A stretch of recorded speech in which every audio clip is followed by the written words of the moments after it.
Isang napakabigat na pangyayari ang naganap kanina nang arestuhin si Pangulong Kuting Jr. dahil sa umunay kinakasangkutang kontrobersyal na video. Sa kabila ng mataas na posisyon at impluwensya ni Kuting, walang pinipiling batas sa mga otoridad sa kanilang pagganap ng tungkulin. Nakuhanan ng video si Ginang Lizataras Mags na humahagulgol habang isinasagawa ang pag-aresto sa kanyang asawa na nagdulot ng malalim na emosyon sa publiko. Lumabas na ang naturang video ay naglalaman ng sensitibong eksena na nagsasabing posibleng may kinalaman ng Pangulo sa ilang isyu ng kinakarap ng bansa. Inilabas ang video sa iba't ibang social media platforms kaya't mabilis itong kumalat at naging mitsa ng matinding reaksyon mula sa mga tao. Dahil dito umingay ang mga katanungan ukol sa integridad ng administrasyon at kung ano nga ba ang totoong nangyayari sa likod ng kamera. Sa kasalukuyan, hindi pa nagbibigay ng formal na pahayag ang Malacanang ukol sa pag-aresto kay Kuting at sa nilalaman ng kontrobersyal na video. Nagbigay naman ng panawagan ng mga taga-suporta at kritiko na linawin ang sitwasyon at sagutin ang mga akusasyon. Patuloy na binabantayan ng sambayanan ang susunod na mga hakbang at pahayag ng mga otoridad hinggil sa isyong ito. At yan nga ang balitang ating pagkakatutukan. Ngunit bago ang lahat, siguraduhin mag-subscribe at hit ang notification bell para sa patuloy na pagtutok sa mga sulyap ng bagong balita sa tunay na boses ng masa.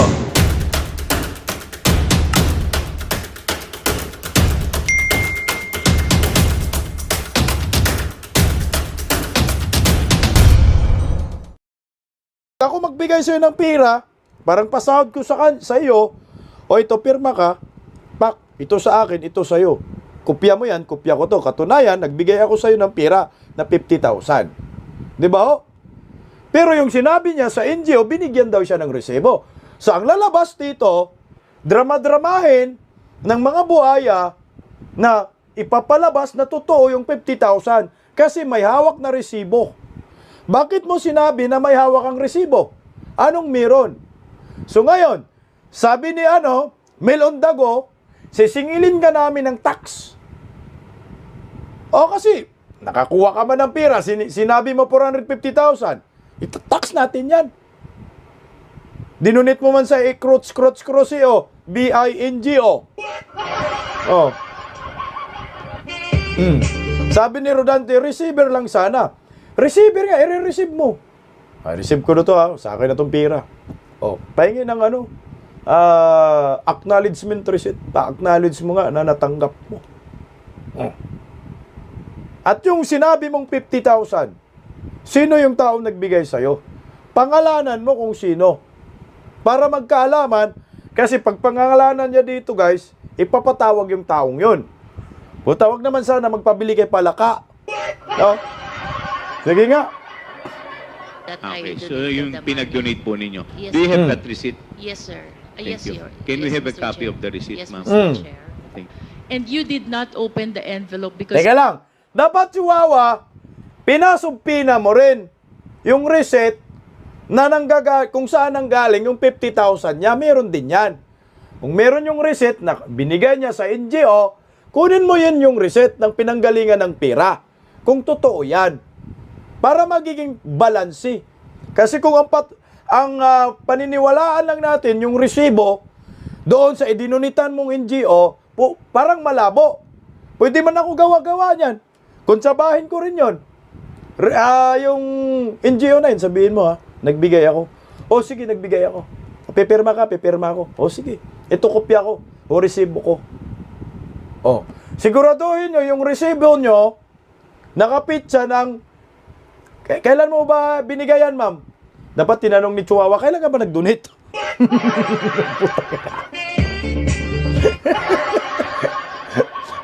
Ito, talay. You feel so uncomfortable. Do you confirm?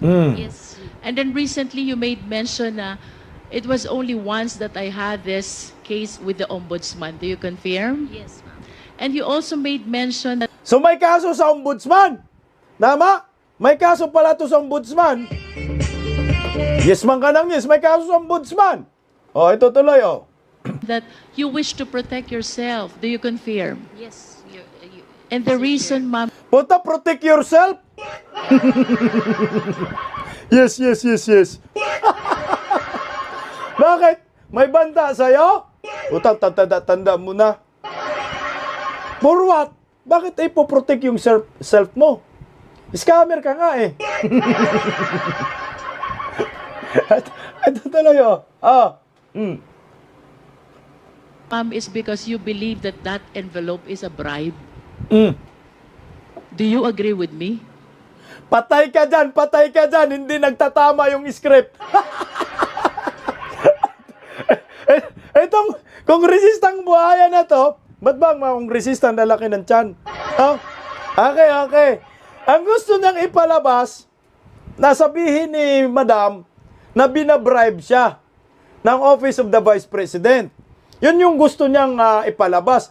Ang problema, mukhang nadadalawang isip, sumunod sa script.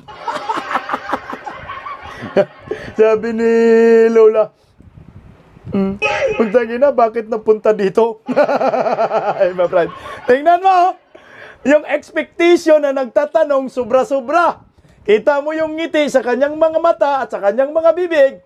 Parang ang laki ng kumpiyansa niya na sasabihin ng matandang ito na binabribe siya ng Office of the Vice President. Ang problema nga ho, di man tumugma.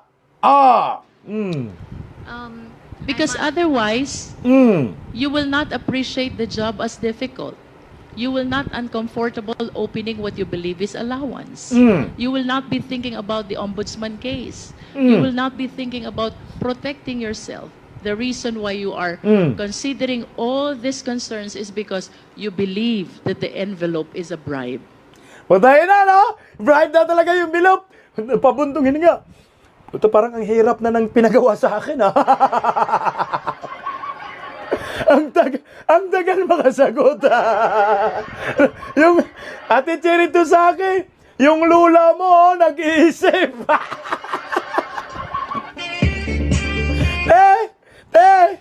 Paano yan lula mo? Hindi nasunod yung script. Kung dahil napabuntong yun nga, animal, puta, pahamak na talaga to. Ano bang sasabihin ko dito? Kasi nag-a-assume na yung isa. Yung kongresista nag-a-assume, tatago yung asawa? Nagtatago yung asawa?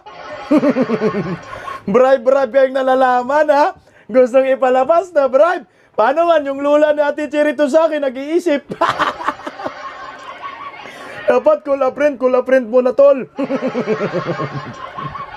Dapat sinabi mo la, iha. Pwede time out 1 minute. Call a friend muna. Eh naman sagot niya. Ang tangin na, hindi nagkatugma sila dyan eh. Do you agree? Yes or no, ma'am? It's kind of harsh word to use. Bribe. Because if... Or should I say... Animal! Ay! Loko nga kung resista ka, binaramagan, ha? It's harsh to see a word a bribe. Tapos binaragan, gago.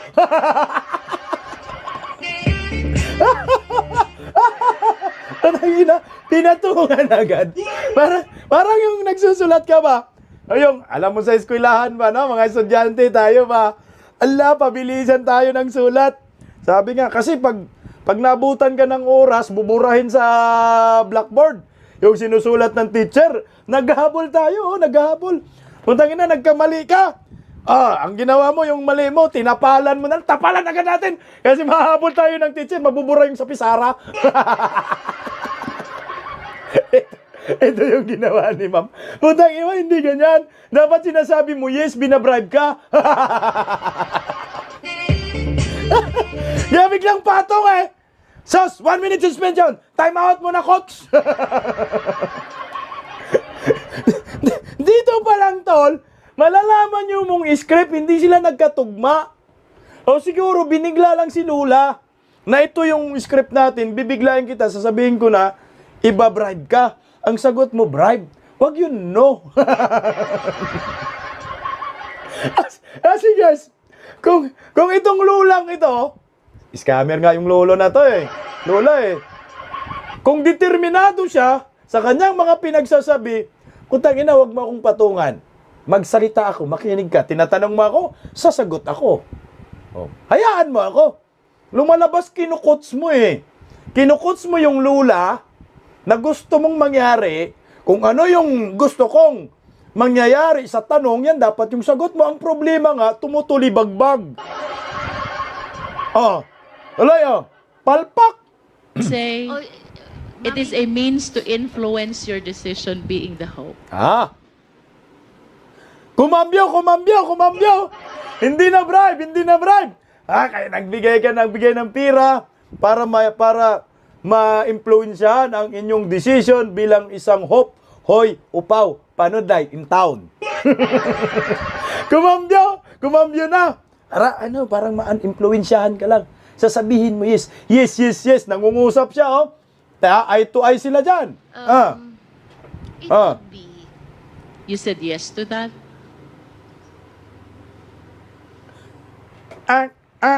Parang ano?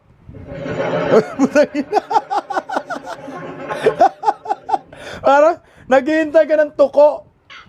Parang ganun. 1, 2, 3. Anong pizza na? Nanaginip ka pa rin,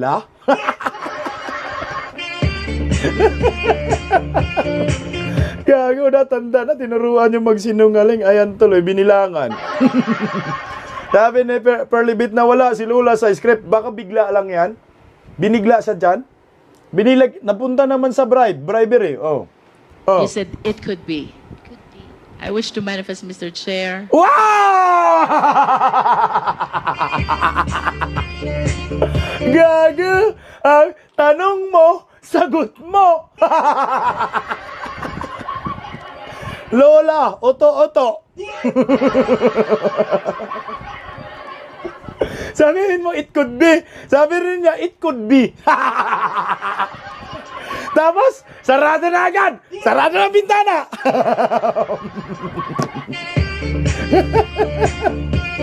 Sarado ng bintana. Uwian na, gagawa kayo ng bata. Sabihin mo, it could be. It could be. Oto ka la, ha? Tapos, meron agad siyang konklusyon. Okay, tingnan mo. That on the story, on the narration of the resource speaker about this envelope she received and she refused to open until the same is donated from February 2023 to September 2023 is a means actually to influence the decision of our resource speaker being the one who approved. Hoy, sa'yo yan! Loko kongresista, loko ka! Influence, magulat ka. Kasi, kung hindi yan mikos-mikos, kung hindi yan scripted, yung tanong mo sa resource person, dapat, wala kang manifestation yan na sinusulat. Tama mo ba? Kasi pinilit mong pasagutin na it could be, na ma-influensyahan yung kanyang decision bilang isang hope. So sabi, it could be. Sumagot, it could be. So ibig sabihin, kakasagot lang niya na it could be. At kalalaman din lang din ang nagtatanong na ganyan yung sagot niya. Tama mo ba? Parang ganito lang, manliligaw ako sa'yo. May manliligaw. Hindi alam ng manliligaw kung sasagutin ka ba or hindi. Huwag mong i-assume na sasagutin ka. Tama ba? Pero dito, ina-assume na niya na yung sagot ng resource person sa akin, ang isang kongresista, ay it could be din na ma-influensyahan yung decision niya bilang isang hope dyan sa DepEd. So ngayon, ina-assume na niya agad. Meron na agad siyang sinulat. Meron siyang manifestation agad na binabasa. Tingnan mo, binabasa niya. Tingnan mo, basa. All the decision of the BAC in behalf of the DepEd Secretary. Tama po ba, ma'am? Ito na naman. Ganyan naman. Di ba binabasa niya yung una bago natin ma-play? Ito na naman, napaisip na naman. Ito na naman. Tingnan mo si Ron sa sagot. Siya din na naman uli. there was only one instance that I could recall na ano, but there was no one spoke to me about well, there was an instance where I tried to let Putang ina, no? Yung congresswoman, no? Napakamot sa tahinga. Tumingin sa script, putang ina, hindi yan nakalagay sa script. Ayan, tingnan mo, tiningin niya yung script niya.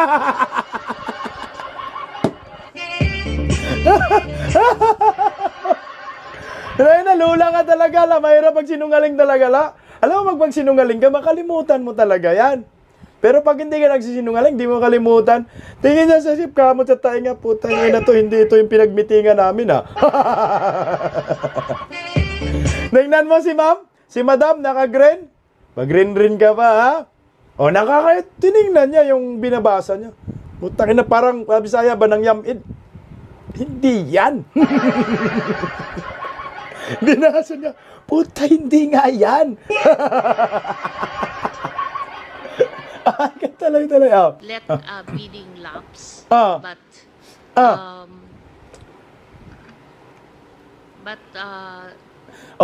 napangiti na kongresista. Wala na ikis, walang kwenta, mali. Napangiti na siya, puta ina, walang kwenta, mali. Hindi yan yung dapat na sagot. Siguro, after ng ano yan, ng hearing, wala. Nagkukurom-kurom siguro sila. Hindi ganyan, sablay tayo.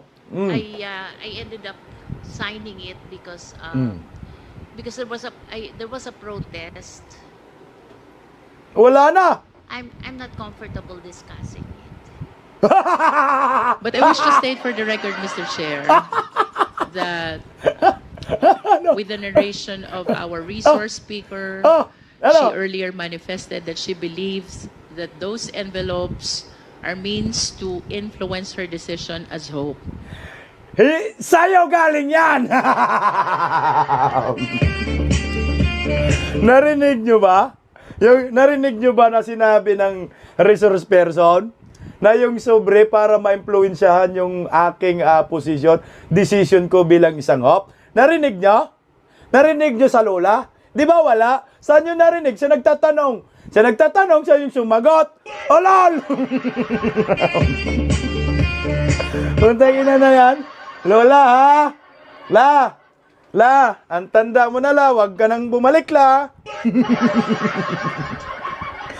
Kasi la, pag bumalik ka la, pagpistahan na naman namin ngayon la, uli la. Okay. Maliwanag.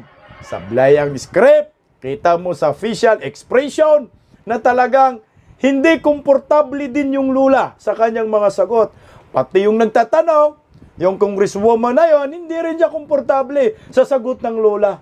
Kaya ang ginawa niya, pinapatungan na agad, binabara na agad, dinaharangan, sinisingitan na agad niya, at gusto niyang iparating talaga na binabribe ni Inday, inimpluensyahan ni Inday itong hope na ito sa kanyang desisyon. Kaso, walang na-establish. Ang nakikita po natin ay puro kasinungalingan. Nalaman ng taong bayan, sablay ang script. Kailan ba nagiging 9 months ang February to September? Kailan ba magkakaroon ka ng isang idea sa isang bagay na ni minsan hindi mo nasisilayan, ni minsan hindi mo nabubuksan? Manghuhula ka. O paano yun? Ang hula mo mali. Eto. Patuplok nga guys. Eto. Ito yung banat ni Vice President Inday Sara Duterte. Alam nyo po itong lula na ito, puwera gaba ha. La, excuse me la ha. Nire-respeto namin kayo bilang isang lula kasi senior man yan. Pero, pagbigyan mo kami la. Nasasagutin namin la yung inyong ginagawa dyan sa Kongreso. Kasi halatang halata yung script ninyo mga sablay. At syempre, Di naman po pwede na si Inday Sara hindi sasagot. Pinaratangan ho ninyo na nagbigay daw ng 50,000 ang opisina ni Inday. O, tingnan mo ha. Pakinggan natin ang banat ni Vice President Inday Sara. Ito yung tunay. Wow. Ano bang klaseng pagkatao yung resource person ng mga kongresista? Tingnan mo ha. Napapansin ko talaga itong mga naninira sa mga Duterte. Yung mga resource person nila, kung hindi kawatan, kung hindi ex-convict, kung hindi PDLs, kung hindi durugista, ay puta may kaso. May kaso sa ombudsman. Mga bad record ika nga. Sambayan ng Pilipino, makinig kayo. May mga bad record ang mga witness na kinukuha ng mga buhaya sa Kongreso laban sa mga Duterte. Paano sila paniwalaan ng taong bayan sa kanilang kasinungalingan? Pag nagsisinungaling, halata daw sinungaling, matitris mo na agad kung paniwalaan ba natin yung tao, yung kredibilidad. O, ito. Pakinggan natin si Inday Sara kung ano ang nangyayari talaga sa taong ito at anong klaseng pagkatao. Ito po. Ma'am, si Congressman Jill Bongalon of the Ako Bicol Party List said na kung hindi naman daw po kayo interested sa trabahong ito, mag-resign na lang daw po kayo. Sabi din po ni Kong David Suarez, Deputy Speaker David Suarez, na most of the congressmen felt na the Vice President, kayo daw po, with all due respect, ma'am, sabi po, mag-resign na lang daw po kayo kasi parang hindi kayo interested sa trabaho, ma'am. Ano po ang inyong masasabi dito sa sinabi ng quote-unquote young guns of the Congress? Oo. Actually, kung mapapansin nyo, hindi ako nakikipag-usap sa kanila. Nakikipag-usap lang ako kay Zaldico at kay Martin Romualdez. Pero pagbibigyan kita, Ren? Yes po. Yes, pagbibigyan. Teka lang. Teka lang. Mukhang mali yan. Sorry ito. Mali. Mamaya na yun, mamaya. VP, as we're speaking right now po, merong ongoing House probe. Actually, a minutes ago, former Undersecretary Gloria Mercado says you gave her envelopes containing 50,000 each from February to September 2023 when she was with Hope or the Health Orchestrate Positive Learning, a DepEd project. She believes it could be to influence her decision as Hope. Your response po? Dapat siguro kung mag-akusa siya ng ganyan, dapat may papel siya. Tulad ng ako, pag inaakusahan ako, pag sumasagot ako, binibigay ko yung papel. Gloria Mercado is a disgruntled former employee of the Department of Education. She was let go because of loss of trust and confidence sa Office of the Secretary.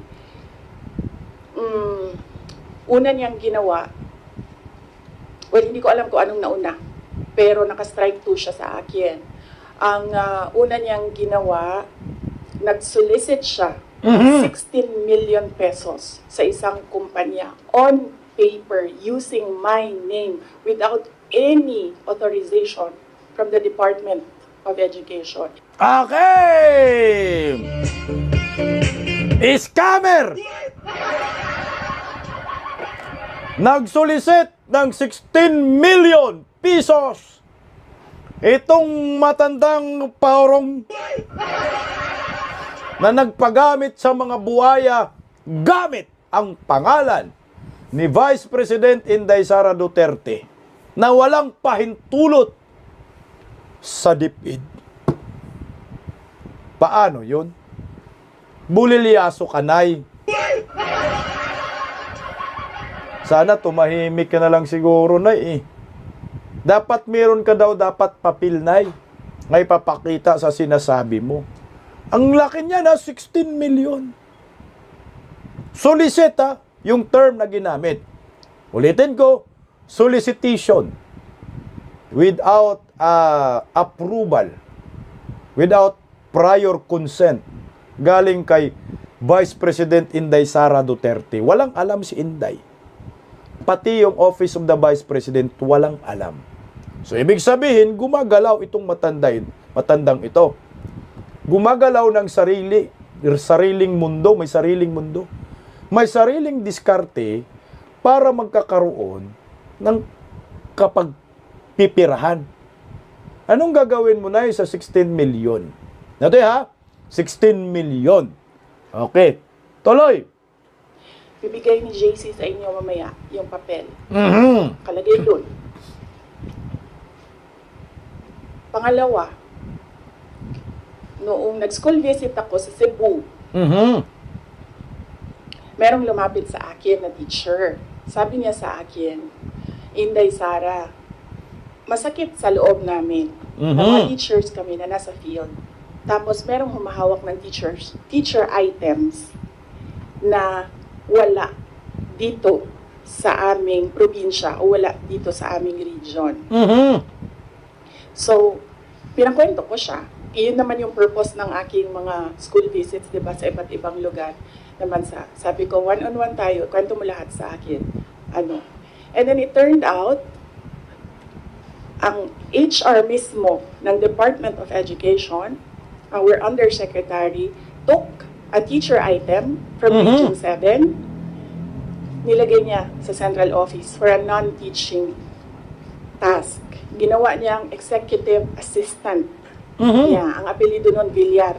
Meron niyang paper trail. So, nung Ginawang executive assistant ni Lula. So magkuntsaba na sila. Nag-hire. Na? Nag-hire. Teka, halika dito. Oh, bakit? Alis ka dyan. Dito tayo. Anong gawin natin? Gawin kitang executive assistant. Tapos gawa tayo pira. Bulilyaso kayo.